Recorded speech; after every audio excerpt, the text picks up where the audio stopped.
I, 22, female, have a half-sister, Leah, 7, female, and she's my mom's daughter with my ex-stepdad.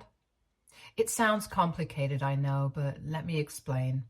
So my mother had me when she was 22 with her boyfriend at the time, and they were really young, so she hadn't been married to my biological father. She had wanted to keep the baby, but my bio dad was not ready to take on the responsibilities of a father. So they went their separate ways, and she never saw him again, but continued to receive a child support check from him every month. Then, when I was 6 years old, she met my ex-stepdad and they started dating. He didn't have a problem with me, thankfully, and even got along really well with me. So within 3 years of dating, they got married and we were a happy family for a really long time. Now that this is out of the way, I will be referring to my ex-stepdad as my dad for the purpose of this post because honestly, that's what I have always referred to him as, since my biological father has never been in the picture. He's done more for me than my own mother. So he's as good as my father, even if we are not related by blood. I just didn't want there to be any confusion, so I cleared it up in the beginning. Now, coming to Leah. The circumstances of her birth were really strenuous because that was around the time that my mother came clean to my dad about the affair that she had been having with a friend of theirs. A couple of weeks after telling us that she was pregnant once again, she told Dad about the affair because she didn't know whose baby it was and she wanted to come clean before the birth of the child. My dad immediately filed for a divorce because this was absolutely unforgivable. And even though I was shattered about it, the time that these things were happening, I decided to choose my father's side and lived with him until I went away to college. After I found out about the affair and the reason that they were getting divorced, I did not have any contact with my mother for a good 4 years. Once my mother had given birth to Leah, a paternity test revealed that she was, in fact, my father's daughter. And then the custody battle got even more serious. My mother wanted full custody and so did my father, so it was very difficult for them to come to the same conclusion. And allegations were made, mostly fake ones from my mother's end, and that's what turned me against her even more. Because I knew my father, I knew what kind of a person he was, and I knew that he had done everything for this family, even though I was not his own flesh and blood. And yet my mother had cheated on him with a person that he had called a friend. I was just a couple of months away from turning 16 at the time of the divorce, so I had clearly stated that I wanted to live with my dad, and that was settled. But it took several months for them to come to a conclusion about what was going to happen with Leah, and the custody battle continued well after the divorce was finalized. During that time, Leah was living with my mother because she was really just a baby and she needed my mom. Eventually, they were able to come to an agreement and decided on shared custody of Leah after she turned 1 year old, and that was implemented after that.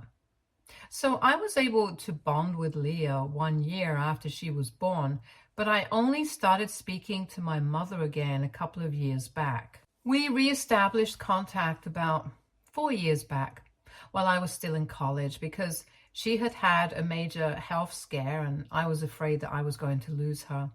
I found out about it from my grandparents and they begged me to speak to her just one time. So I did, and then we started speaking to each other again.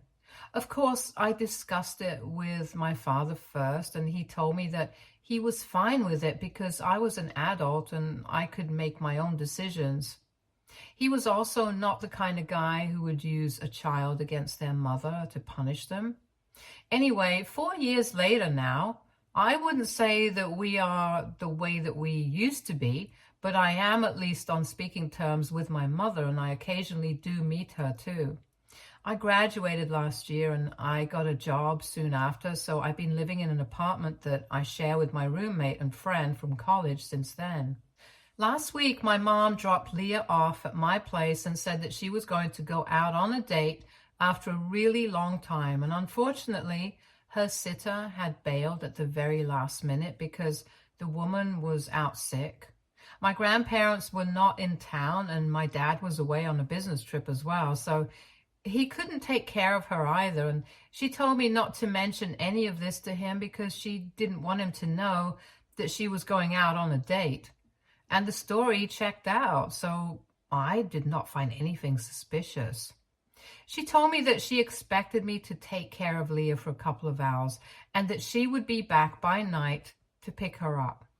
I agreed to it because I thought it would be a matter of just a couple of hours. So I was fine with it. Leah and I watched some TV for a while and then I made her dinner, after which she fell asleep.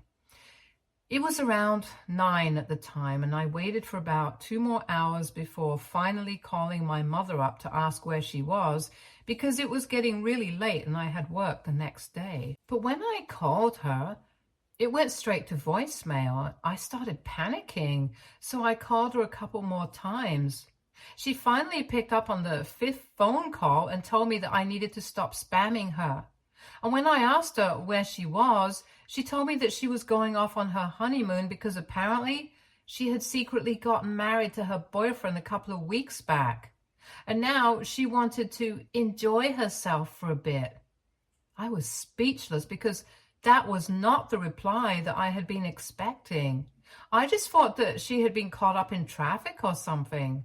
When I recovered my senses, I instantly told her that she couldn't do this because I couldn't take care of Leah all on my own. And from what I knew, Dad wouldn't be back from his business trip for another 5 days. There was also the fact that I didn't even know if my roommate would be fine with this, since I had only told her that Leah was with us for just a couple of hours. And while she had been fine with that, taking care of a child for several days was a different ballgame altogether. Both of us had work in the mornings, and I was freaking out, but my mother didn't seem to care and just said that this was my problem to deal with now, since Leah was my half-sister as well, so I needed to figure out a way to deal with this. Then she hung up before I could say anything else. And after I tried to call a couple more times, I realized that she had probably muted me because it just kept ringing. I started losing my mind at that point, but I had to keep it quiet because both Leah and my roommate were asleep and I had no idea what to do. Leah was on summer break, so it wasn't even like I could drop her off at school or something. On top of that, I didn't even have the phone numbers or even the resources to arrange for a babysitter, and I just had no idea what to do. So I called my dad up and told him everything. According to Leah's custody arrangement, my dad had her for half of the month and my mother for the other half, so this was my mom's turn to take care of her. But she had bailed and had put me in a really difficult position. Not just me, but also my father, because this business trip was really important for him and he couldn't come back for a while until he had dealt with everything. He calmed me down and told me that he would handle this, reassured me that I would not have to worry about it, and called me back a couple of minutes later to tell me that he had sorted everything out. He had spoken to a friend of his and had arranged for a babysitter who would watch Leah for the next couple of days while we were out at work. When he told me that I could finally breathe a sigh of relief because now all I had to do was tell my roommate about the situation, and she was a really good friend of mine, so I was sure that she would understand. The next morning, before I left for work, the sitter showed up and I was incredibly relieved because she seemed like a professional and I knew that my sister would be in safe hands. I also spoke to my roommate the next morning, and just as I had expected, she could understand what was going on and was fine with this arrangement. I thought everything had been sorted out, but later during the day, while I was at work, I received a phone call from my mother. And just like she had not answered my calls the previous night, I decided to ignore her as well because I was incredibly pissed off at what she had pulled. But she just kept calling me again and again. So I finally answered, and she started freaking out at me instantly. She kept yelling at me, and I was able to understand that apparently my dad had called her and told her that what she had done was absolutely unacceptable. And now he would be filing for full custody once again. And this time he was going to make sure that he left no stone unturned to ensure that Leah stayed with him full time. He had apparently told her that she would be lucky if she was even able to get visitation rights. And she was yelling at me for all of this because she had given me very specific instructions not to bother my father with any of this because he was away on an important work trip and he did not want to be disturbed. She knew that. And yet, in spite of that, I have done exactly what she had asked me not to. And now she was going to get screwed over because of what I had done. She was pretty much hysterical and told me that not only had I ruined her honeymoon by pulling off this and getting her in trouble, but I had also ruined any chances of us being able to fix our relationship. Because this was absolutely unacceptable, since she thought that I tattled to my father about her. I didn't like the way she was yelling at me because, as far as I was concerned, none of this was my fault.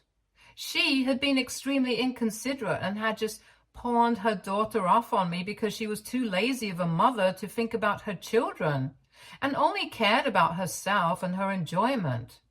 So we got into a fight, and I told her that after the way she had started yelling at me and blaming me for the consequences of her own actions, I was sure that my dad was going to get custody, and that seemed to get her even more riled up, and she cussed at me for a bit and then hung up.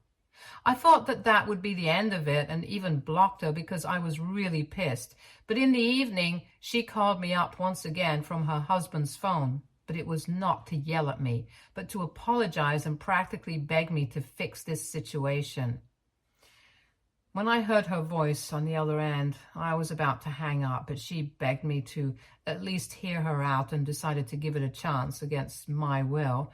And she told me that she had just wanted some time to herself because taking care of a child along with working was really exhausting. And she didn't get a moment to herself, especially since Leah was now on summer break. She told me that she didn't expect me to understand it or even forgive her because she really should have spoken to me and made sure that I was okay with this arrangement, but she had been scared that I would say no, and then she would not have anybody to rely on. Her usual sitter was sick, and she couldn't trust anybody else with her daughter, which is why she had chosen me.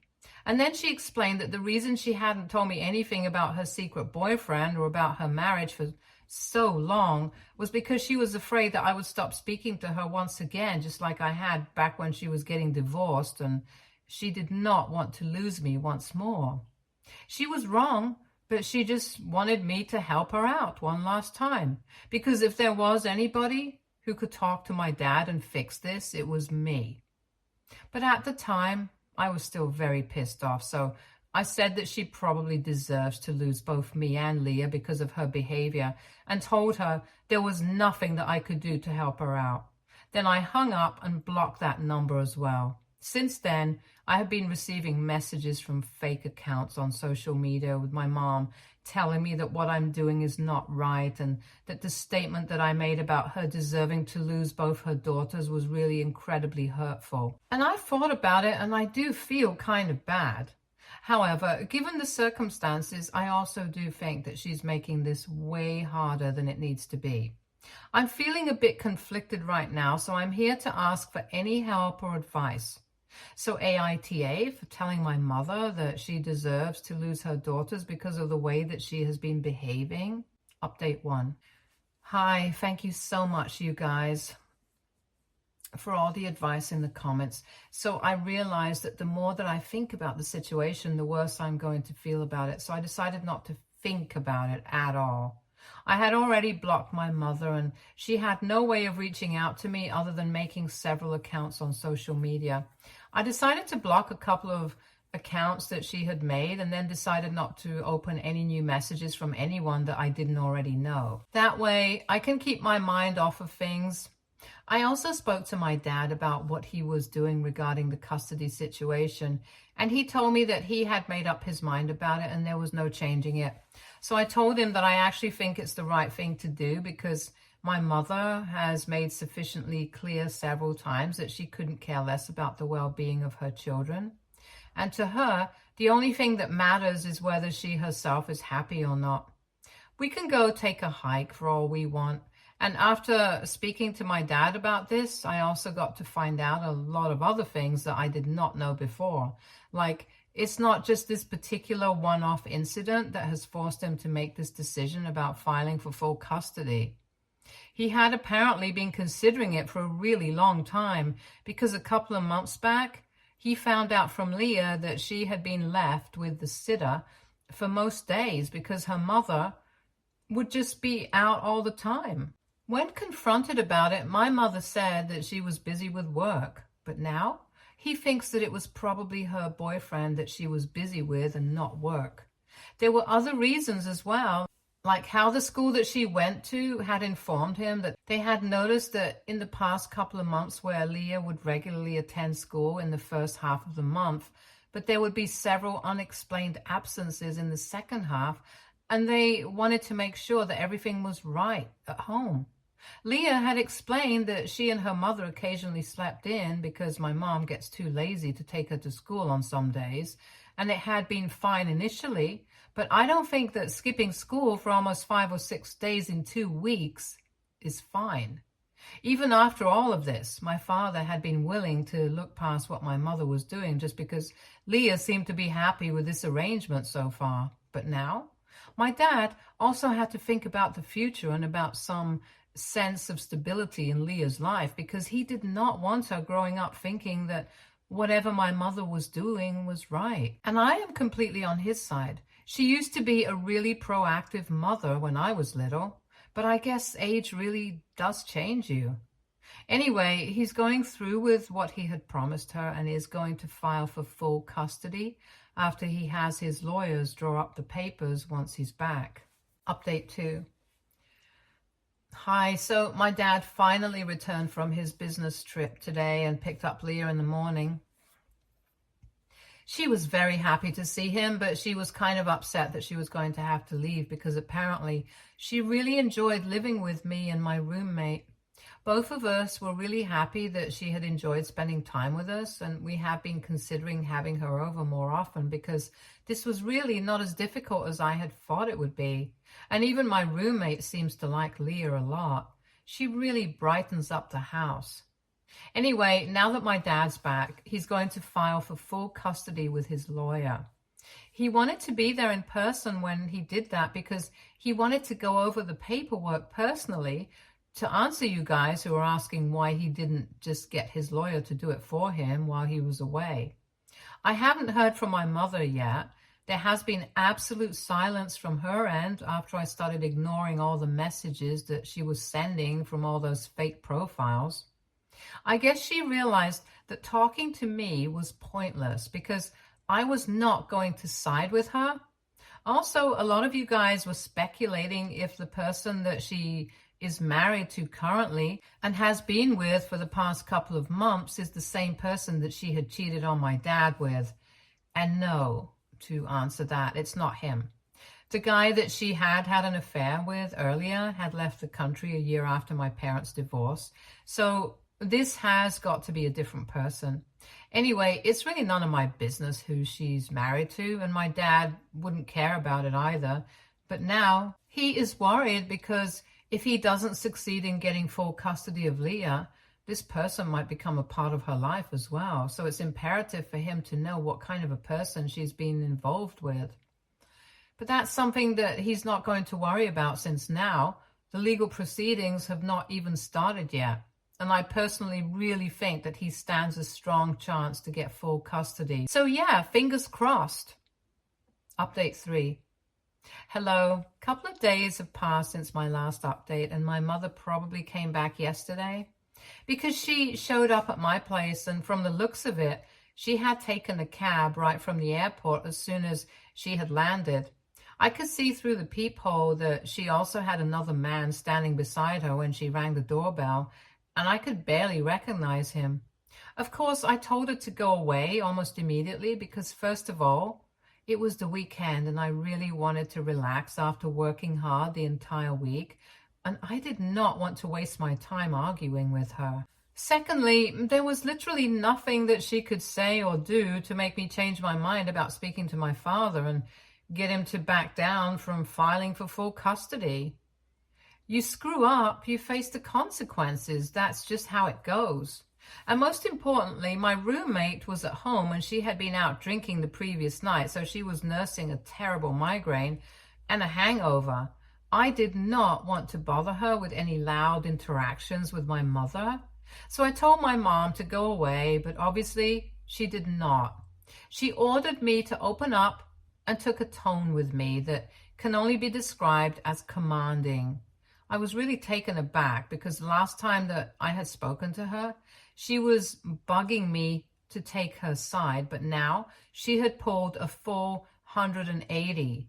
I told her that I would call the cops if she argued with me any further, and that would not be nice for her. But once again, she used the same tone with me and said that she was not here to play around, and if I did not open the door, then she would have her husband break it down. And that wouldn't be nice. At that point, I started finding things really weird, so I took out my phone to call the police, but it was right then that her husband probably started slamming his body against the door. So I had to back up, and I was really shocked that this was even happening. I got really nervous and my hands started shaking, and eventually the door gave out because I live in a really old building and the doors have never really been the strongest part of the structure. Besides, her husband seemed to be quite a heavy man, so it was not so big of a surprise that he was able to break open the door. By the time he entered, the wood had splintered and the door was hanging off of one of the hinges. Trust me when I say this, I had never been more scared in my entire life than I was in that moment. In the meantime, my roommate had heard the door being hit repeatedly, had rushed out of her room and was about to tell her to call the cops when the door gave out and my mother and her husband entered the room. I still had my phone in my hand and my roommate was about to get hers, but my mother was quicker than both of us and we were in shock and were really scared. So she took advantage of that and grabbed my phone from my hand and stopped my roommate from going back inside her room to get her phone by standing in the doorway. She instructed my roommate to leave the apartment for a while because she wanted to speak to me in person. But my roommate stood her ground and said that she was not going anywhere, and whatever it is that my mother had to say, she could say to both of us. I could tell that she was just as scared as I was, but I'm really grateful to her that she stood by me and didn't leave me alone with the two of them, because I'm pretty sure that they're both psychopaths, and there's something seriously wrong with both of them. Anyway, once we were both seated, she turned to me and said that she had tried things the nice way, but it had clearly not worked, and now she had no other option but to intimidate me into taking her side. She said that she wanted me to call up my dad right in front of her and tell him that if he did not take back his petition for full custody, then I would never speak to him again and really sell it to him until he agreed to back off. It was an incredibly stupid plan, but I guess my mother was just desperate. So she wasn't thinking straight. There were a million loopholes, like even if I did call him up and convince him, I could just go back on my word later and explain the situation to him, and she would be back to square one. But at that moment, my only priority was to get my phone back, so I played along and I said yes. So she handed me my phone with my dad's number dialed. As soon as my dad picked it up, I immediately told him to call the cops and send them to my place because my mother was literally actually holding me hostage, and my mother quickly snatched the phone back from me. And then she went ballistic. She started shaking me by the shoulders and cursing at me. I honestly expected her to start frothing at the mouth. She was acting that feral and crazy. Thankfully, I guess her husband came to his senses and said that if I had instructed my dad to call the cops, then they would show up at any moment and it would be better for them to leave. She didn't bother to listen to him, so he literally abandoned her and made a run for it. So much for their marriage vows. But even after he had left, she continued to fight with me and eventually just started crying when she heard my dad show up with the cops at the door. After that, we had them arrested, and I'm certain that she just ensured that she wouldn't be getting custody of Leah anymore. Once she was taken away by the cops, my dad made us pack all the important things in the apartment and took me and my roommate to his own house, and that's where we are right now. My mother and her husband are probably going to get charged for what they did, and I'm really happy about it. My roommate and I are also going to start looking for a new apartment, but until then, my dad has opened up his home to us, and we are really grateful for it. I also get to spend a lot of time with Leah, so that's nice. Now, I'm just hoping that my mother and her husband get punished for what they did, because it was a really traumatic experience for both me and my roommate. I felt especially worse for her because this was my family drama that she got involved in. But I'm also thankful for her because I don't know what might have happened had she not been there in the apartment with me that day. Update 4. Hi, so this update is coming almost 2 months after my last. I've been busy for the past 2 months, so I do apologize for the delay. Anyway, a couple of weeks back, the judge signed off on my dad getting full custody, and my mom gets supervised visiting rights. She should count herself lucky she got even that, because she's currently looking at least 3 months in jail and a huge fine because of what she put me and my roommate through. Her husband was lucky enough to get off with community service since he had had the good sense to make a run for it in just a nick of time. Anyway, I'm just happy today. I won't have to interact with my mother anytime soon, and I'm very relieved that this is all over now. I also moved out of my dad's house a couple of weeks after I posted my last update, since my roommate and I were able to find a new apartment in a much nicer neighborhood. A lot of you had questions about why none of our neighbors in the apartment building had made any phone calls to the police if they had heard the door being broken down or even any loud noises at all. Nobody even bothered to check out what was going on. And well, it's just that we lived in a pretty dangerous and terrible neighborhood. The rent was crazy affordable and we were just being cheap, which is why we had made that decision. But after that incident, we realized that we would much rather spend a little more money and live in a nicer neighborhood with people who would at least have our backs and call the police in case something went wrong. In our previous neighborhood, things like this were not a rare occurrence and there was barely any security. So people mostly just thought that it was better to mind their own business because they didn't want to get caught up in anything dangerous, which is why I can't understand why they did not bother to check up on us or call the police. Anyway, my roommate and I live in a much better place now, and I have made sure that I have cut ties with anybody who still had contact with my mother after that particular incident, including my grandparents. I want nothing to do with anybody who thinks that what she did was right. But as of now, we are all happy and healthy and safe, and that's what matters. Stay tuned for more stories from our girl relationships.